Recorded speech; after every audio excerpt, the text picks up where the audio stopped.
បើគេសួរពីខ្ញុំអូននឹងប្រាប់ថាអ្វីថាខ្ញុំជាមនុស្សដែលធ្លាប់ស្រឡាញ់អូនឬទេឬអូននឹងលាក់បាំងអតីតកាលយើងទាំងពីរទុកឲ្យខ្ញុំคล้ายជាមនុស្សម្នាក់គ្មានន័យខ្យល់ត្រជាក់បក់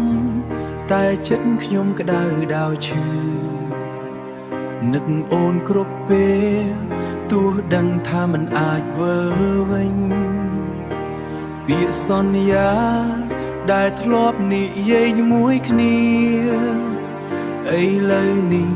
គ្រាន់តែជាអតីតកាលឈឺចាប់បើថ្ងៃណាមួយអូននឹកឃើញខ្ញុំវិញសូមចងចាំថាខ្ញុំមិនធ្លាប់បំភ្លេចអូនបើគេសួរពីខ្ញុំអូននឹងប្រាប់ថាអ្វីថាខ្ញុំជាមនុស្សដែលធ្លាប់ស្រឡាញ់អូនឬទេ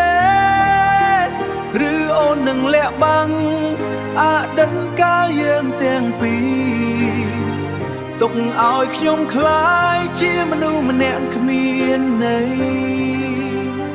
ខ្យល់ត្រ